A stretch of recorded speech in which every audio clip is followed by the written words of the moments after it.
It is a dark time for penicillins. Although the first death coccus has been destroyed, beta-lactamase producing staphylococcal species have crushed the rebellion. A group of anti-staphylococcal freedom fighters, however, led by nafcillin, have established a new secret base on a remote planet and continue the fight.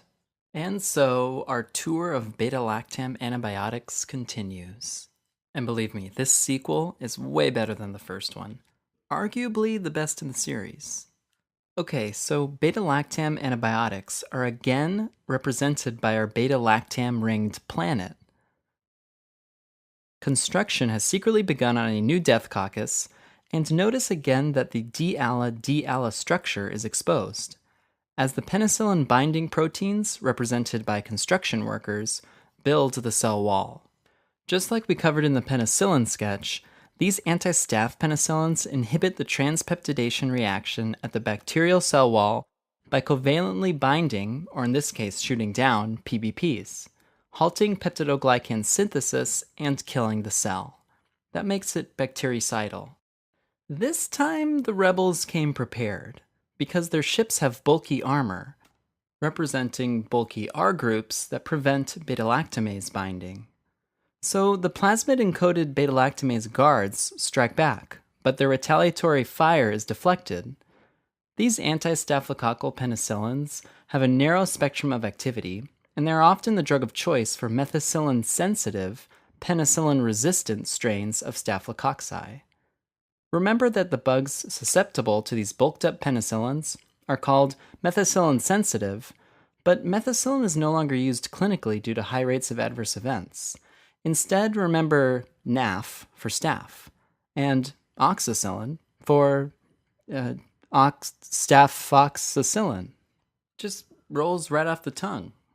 Anyways, take a look at the foreground here, and we have nafcillin represented by this rebel fighter with a purple pencil-shaped staff. Look familiar? Yep, it's the same nafcillin staff from the sketchy micro Staph aureus sketch.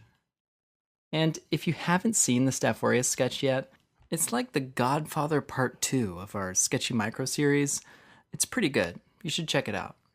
The horned creature that he's sitting on will represent oxacillin, cloxacillin, dicloxacillin, which all have ox in them, hence the ox horns.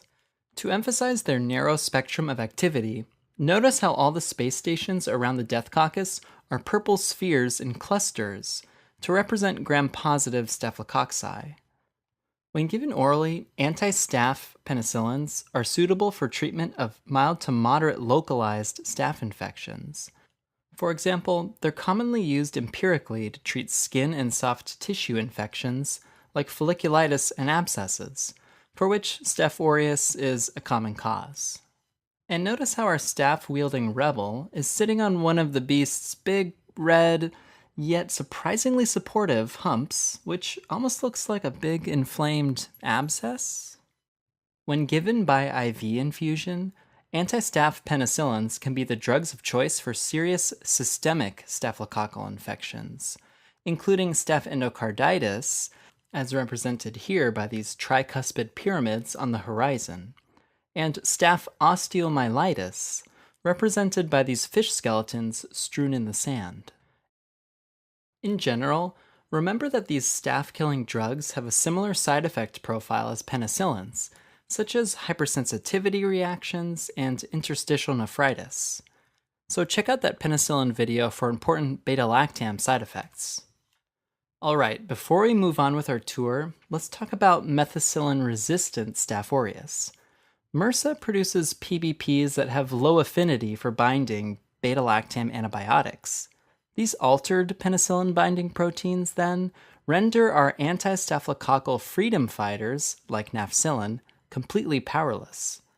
So the anti-staph ships that were initially shooting down the PBP construction workers to halt cell wall synthesis are now thwarted by altered PBPs, represented by these upgraded troops who continue peptidoglycan wall synthesis as the rebel missiles bounce off. In previous sketches, MRSA is always associated with a merciless golden staff-wielding pharaoh, and it looks like he's back. as none other than the fan favorite, Dark Lord Mursa.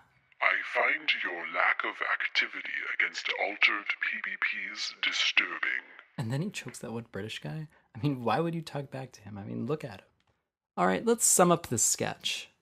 Remember that your anti-staphylococcal penicillins are more resistant to beta-lactamases. They can be used for localized and systemic staph infections, but are not active against MRSA. Next on our tour, I think we'll take a little detour. I know a cantina near here.